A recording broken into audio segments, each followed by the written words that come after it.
Squiz Kids acknowledges the traditional owners of the lands on which we podcast, the Turrbal and Combermary people. Squiz Kids! It's your daily news fix. Fun, free, fresh. Hello and welcome to Squiz Kids Today, your fresh take on what's happening in the world around you. I'm Christy Kijarina. It's Thursday, February 29. In Squiz Kids Today, Leaplings have a birthday, a chilly job up for grabs, Meta on AI election watch, and footy fever is here. That's what's making news, kid style. The Lowdown. Is it your birthday today?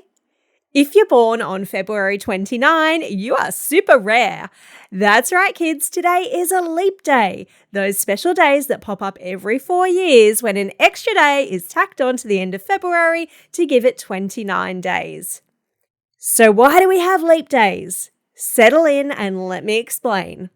Earth takes 365 days to travel its 940 million kilometre journey around the sun each year, right? Bom, wrong. It's close, but it's not exactly 365. It's more like 365.24219 days.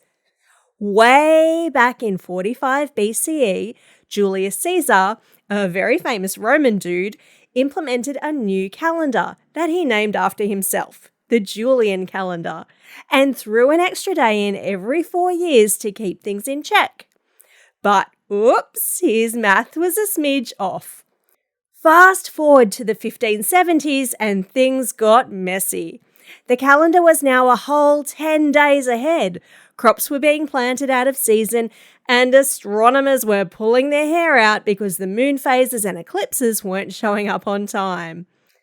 Enter Pope Gregory, introducing, you guessed it, the Gregorian calendar, which is still in use today.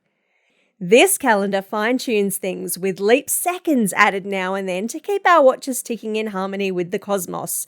And nowadays, that's really important because the satellites whizzing around the Earth that control GPS and a whole host of other things rely on it. And so, a big happy birthday again to you, Leaplings. Make the most of it because 4 years is a really long time to wait for a birthday.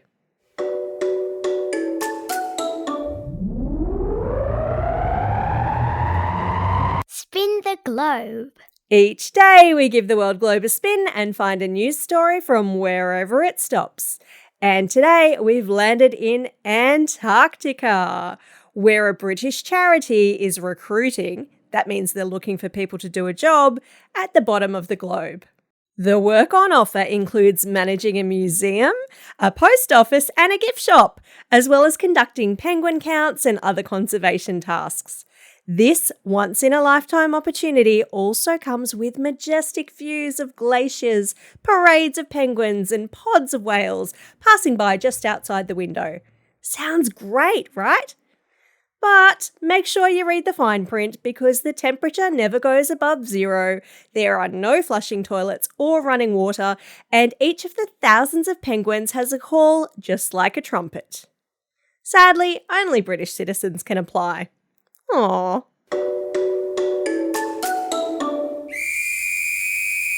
Sport time. Have you been feeling down lately? Parked on the couch wondering what's missing? Well, make sure your parents have party pies on the shopping list this week because the footy season is ramping up. The National Rugby League, or NRL, tells us in their new ad that the off-season has been a whole 13,276,980 seconds long. But at 1:30 p.m. Eastern Daylight Savings Time on Sunday, the wait will finally be over. The season kicks off with a doubleheader featuring the Manly Sea Eagles and the South Sydney Rabbitohs, followed by the Sydney Roosters taking on the Brisbane Broncos at 3:30 p.m, all in Las Vegas, USA. The first round will be split, with the rest of the games being played in Australia and New Zealand next week. And the AFL will be continuing its pre-season games this weekend before the season launches in full on Thursday the 7th of March. Sydney v Melbourne will be first up in a series of 4 clashes, which form the first half of another split opening round. Can the Penny Panthers take out the comp for a 4th year running? Will the Collingwood Pies have their beaks sharpened? Or will Carlton finally break a long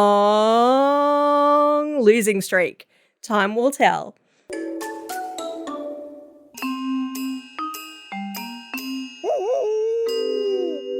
Newshounds.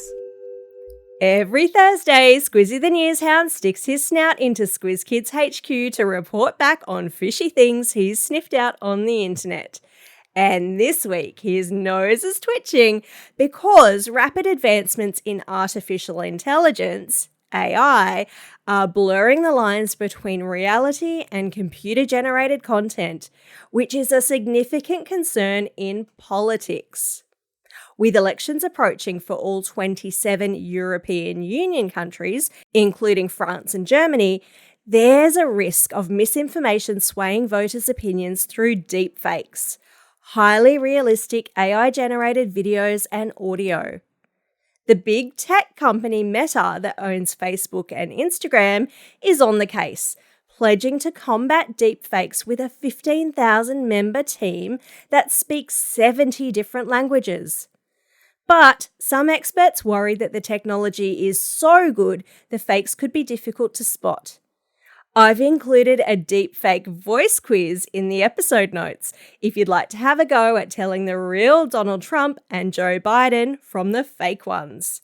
And teachers and parents, if you haven't yet checked out Newshounds, our 8-part podcast series with classroom resources on navigating misinformation online, hop onto our website, squizkids.com.au, today and check it out. It's absolutely free. Thanks, Squizzy, you've done it again.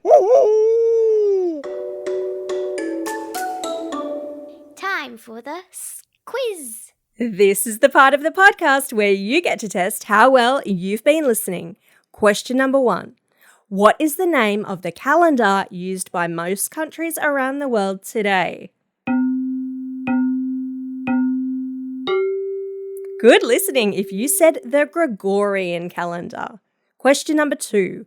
Which 2 teams are playing the very first game in the rugby league season that kicks off on Sunday? Well done, footy fans, if you said the Manly Sea Eagles and the South Sydney Rabbitohs. Question number 3. Name the company that owns Facebook and Instagram and has pledged to help combat misinformation in upcoming elections. Well done, people, if you said Meta.